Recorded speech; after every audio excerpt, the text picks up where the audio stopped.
This is Chapter 5, The Gathering, The Awakening of Main Street. Maya Chin. Well, she woke to the sound of rain against her apartment windows, but this morning, the rhythm seemed different, less random, more intentional, as if the city itself was drumming out a message she was finally ready to hear. 3 months had passed since their individual awakenings began, and today carried a sense of completion and beginning that made her reach for her violin before her feet even touched the floor.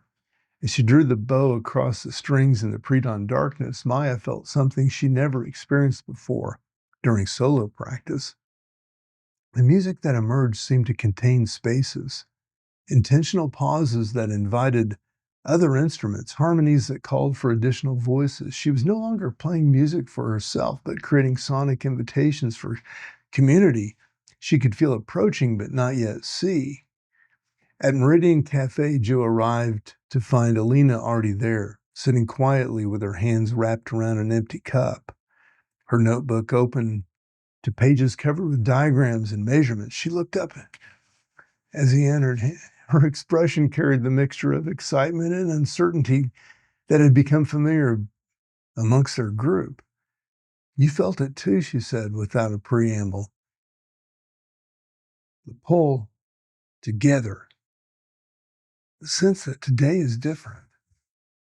Well, Joe nodded, understanding was flooding through him with the relief of recognition. Since their return from individual integration work, he'd been carrying a growing sense of anticipation, as if some part of him was waiting for permission to fully embrace what they had experienced together. The individual work, coffee meditations, attention practices, careful observation of consciousness had been necessary, but somehow incomplete. Like learning musical scales in preparation for playing an orchestra. "It's time," Elena said simply, and Joe knew exactly what she meant. He began preparing coffee with the enhanced intention that had become his signature. But this morning, the familiar ritual carried additional weight.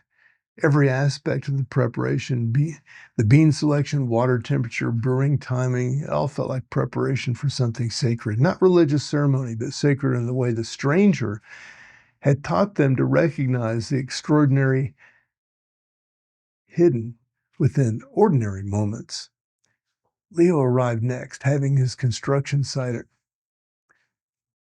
left his construction site earlier than usual. He carried his grandfather's leather journal, now filled with observations that would have seemed bizarre to his former self, but felt like natural documentation of consciousness learning to recognize itself in the world. "Morning," he said, settling into what had become his usual chair. "Anyone else wake up feeling like something important was going to begin?" "We were just talking about that," Elena replied, showing him sketches that she'd made the night before, faces that she'd seen in dreams, expressions capturing universal human hunger for meaning and connection. Maya appeared 20 minutes later, her violin case slung over her shoulder, moving with the purposeful grace of someone who had spent the morning in deep practice. She embraced each of them with hugs that carried recognition, not just familiar faces, but of fellow travelers who had walked parallel paths through transformations, ordinary language couldn't adequately describe. "I played this morning," she said, settling into their unconsciously formed circle. "But it wasn't like usual practice. The music seemed like it to already exist, waiting for me to discover it. Like I was uncovering rather than creating." She played a recording on her phone, like music unlike anything in any of them had heard before. Complex harmonies wove together melody and rhythm in ways that created emotional responses they couldn't name, but immediately recognized as authentic. "It's functional," Elena observed, her scientific mind immediately analyzing, "like it's designed to do something specific to consciousness." "That's what I thought," Maya agreed. "While playing, I could feel it working on me, opening spaces in awareness I didn't know were closed. And I kept hearing other instruments, parts for piano, drums, voices, like it was meant for group performance rather than solo." Tariq arrived, slightly breathless from running the last 3 blocks. the morning sun streaming through windows in geometric patterns that reminded them all of the spiral courtyard where they had first gathered as conscious seekers. I dreamed about this place last night, he said, settling into the chair that seemed to have been just waiting for him. But it wasn't just the cafe, it was what this place could become. The word become hung in the air like incense, heavy with implication. They all understood he was referring to something beyond their individual meetings, a transformation of both physical space and their relationship to it. A center, Elena said, understanding flooding her expression, not just for us, but for others who are ready. Joe looked up from his careful coffee prep, his practical nature seeking concrete approaches to abstract possibilities. But I don't know how to do this. Individual awakening is hard enough, but community? What if we're not ready? Oh, the question each of them had been carrying privately was finally spoken aloud. They were 5 people who had experienced something extraordinary, but were they qualified to create space for others to have similar experiences? Maya plucked a single violin string, letting the note hang in the air before speaking. I don't think readiness is something you feel. I think it's something you discover by doing. Like music, you don't wait until you're ready to perform. You perform and discover what you're ready for. Tariq leaned back, his comedian's mind seeking humor in their collective anxiety. You know what's funny? We're sitting here worrying about whether we're qualified to help others wake up, but 6 months ago, we were all sleepwalking through our lives. The fact that we even recognize there's something to wake up is probably makes us more qualified than 90% of the population. Leo opened his journal and began sketching geometric patterns the morning light was creating on the cafe floor now. My grandfather used to say that the strongest foundations are built by people who aren't sure they know what they're doing, but who care enough to do it anyway. The vulnerability in their admissions created unexpected intimacy. Here were 5 people who had experienced profound transformation, yet none felt qualified to guide others through similar processes. The gap between inner knowing and outer confidence created tension that was both uncomfortable and generative. The creative tension the stranger had taught them was necessary for all genuine development. What if we start with ourselves, Elena suggested, her scientific mind seeking practical approaches. What if we meet regularly, not to teach others, but to deepen our own work together? Maybe community isn't something we create for others. Maybe it's something we become ourselves first. The suggestion landed within the weight of obvious truth. They had been approaching the question backward, wondering how to serve others before fully understanding what it meant to serve their own collective development. So what are you suggesting, Joe asked? That we formalize what's already happening? Not formalize, Maya said quickly. Deepen. Make more conscious. The stranger taught us that consciousness isn't something you have, it's something you practice. Maybe community consciousness works the same way. Elena adjusted her notebook settings to capture the energy patterns flowing through their conversation. Through enhanced perception, she could see threads of light connecting each person to the others, pulsing with the rhythm of authentic communication. She also saw her darker areas, places where fear and uncertainty created interference. As their fears emerged into shared space, something unexpected happened. Instead of fragmenting their unity, vulnerability seemed to weave them together more tightly. Each admission revealed not weakness, but humanity, not inadequacy, but honest recognition of the enormity of their completed task. I'm afraid of the responsibility, Elena confessed. What if people depend on us and we let them down? What if we give bad advice? What if we pretend to know things we don't understand? Leo set down his pen. I'm terrified that my background disqualifies me. I'm a construction worker, not a spiritual teacher. I studied philosophy or psychology, I never studied psychology or philosophy. What right do I have to guide anyone's inner development? Maya's eyes filled with tears of recognition. I'm afraid of being truly seen by a group. When I perform in the street, people can walk away if they don't like what they hear. But if I'm part of community, if people are depending on what I offer, Joe's hands stilled on the coffee equipment. I feel like a fraud. Is my awakening real enough, deep enough, permanent enough to be a foundation for helping others? What if tomorrow I wake up and discover I'm just as asleep as ever? Tariq was quiet for a long moment, his usual humor subdued by authentic emotion. I'm worried about my cultural differences. My humor comes from specific background and experiences. What if it doesn't translate? What if it seems wise to me and foolish or offensive to others?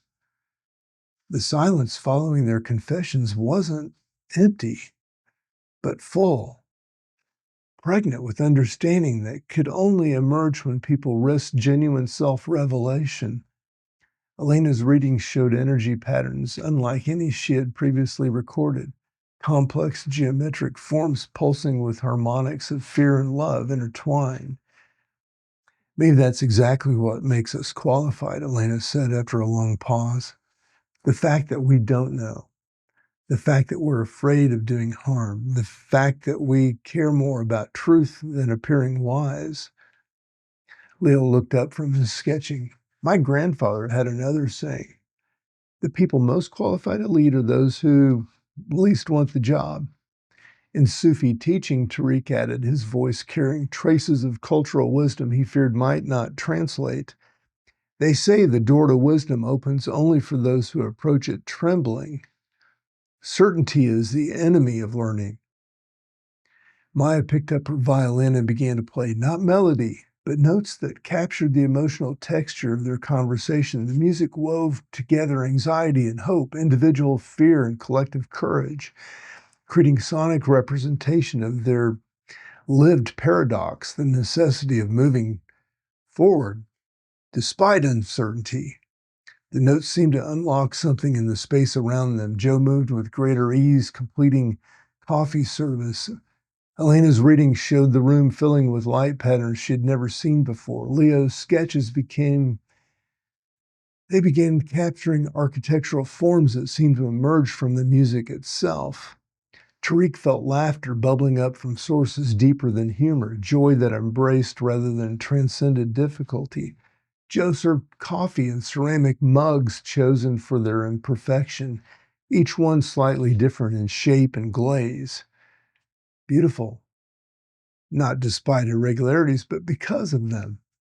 As they shared the morning ritual of hot coffee and authentic conversation, the cafe began transforming around them, not physically, but energetically.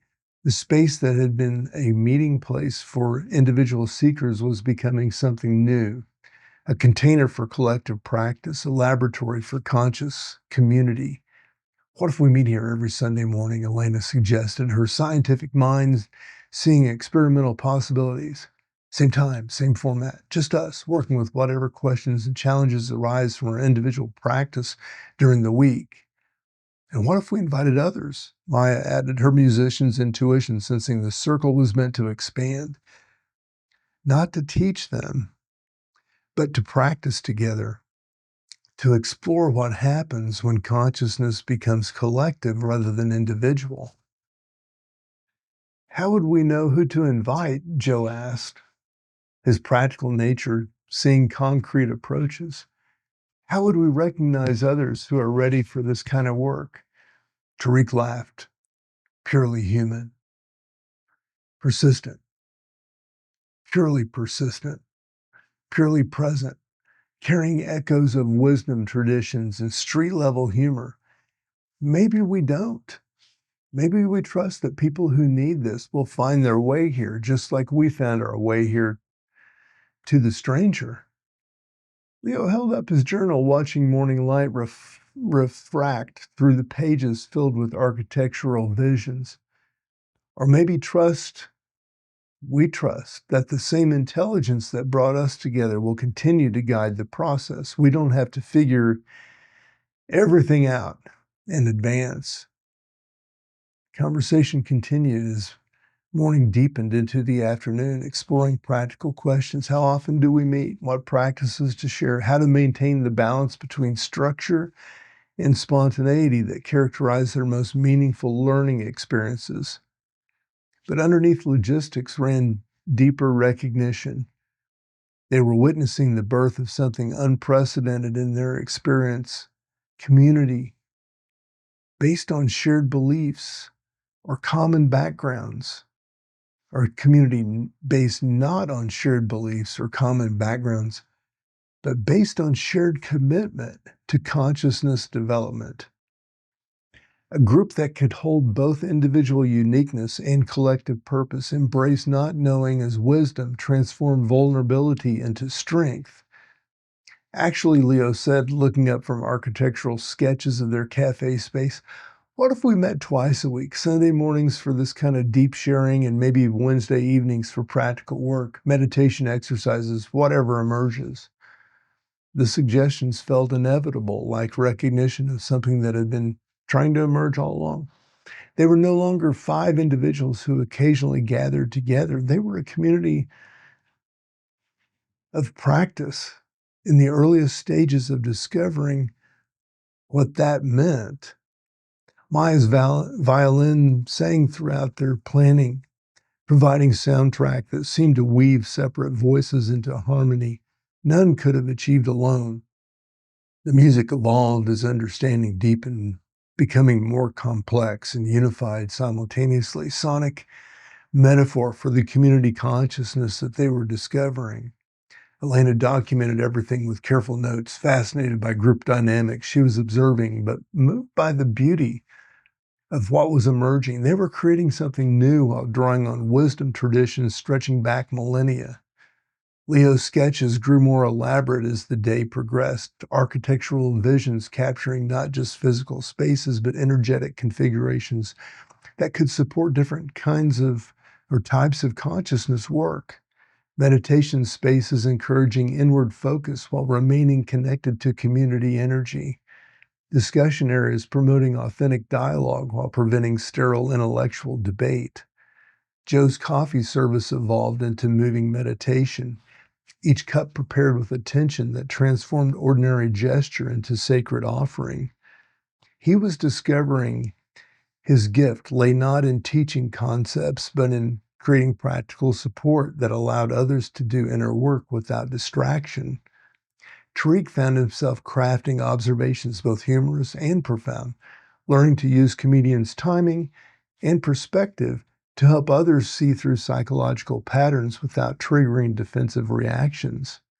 His humor was becoming conscious service, helping people laugh at their own pretensions while maintaining love for their essential humanity. As evening approached and they prepared to leave, each carrying transformed understanding of what they were being called to create together, the city around them seemed both exactly the same and completely different. Same streets, same buildings, same flow of people going about daily business. But now they saw it through the lens of collective awakening, recognizing spiritual hunger that drove much of what appeared merely material. Maya walked home through the streets that seemed both familiar and transformed, humming melody that carried echoes of 4 other voices, 4 other perspectives, 4 other ways of experiencing consciousness awakening to itself. At his apartment, Joe prepared evening coffee with the same attention he had brought to the morning's communal cups. But he now felt that this connected to something larger than the individual discipline. He was maintaining not just his own center, but his capacity to serve the emerging community of practice taking root at the Meridian Cafe. Elena spent the evening reviewing energy readings her equipment had captured through the day, documenting patterns that had emerged when individual consciousness began synchronizing with collective awareness. The data suggested to her that possibilities and her scientific training had never prepared her to consider, but which felt as natural as sunrise. Leo sketched until well past midnight, drawing architectural plans for spaces that existed only in potential, rooms designated specifically for the consciousness work they were beginning to explore together. His grandfather's tools seemed to warm in response to visions of construction projects that would serve not individual shelter needs but collective awakening. Tariq worked on new material, crafting humor that could serve the delicate process of helping people see through their own self-deceptions without destroying their dignity. His authentic laughter had learned to carry wisdom as well as joy. As Sunday approached, each carried the anticipation of people who had discovered something precious and were eager to continue exploring its possibilities. They were no longer just friends who had shared an unusual experience. They were co-creators of something that had never existed before in their lives, community based on shared recognition that consciousness was not private possession, but collective treasure, not personal achievement, but collaborative art. The seed that had been planted in fertile ground of their vulnerability and watered by commitment to truth over comfort now came patient, careful work of tending its growth, creating conditions where others who were ready could find their own way to recognition that had transformed 5 separate individuals into the beginning of something that might, with some time and attention and grace, become a genuine community of awakening. The great work was no longer individual, it had become collective.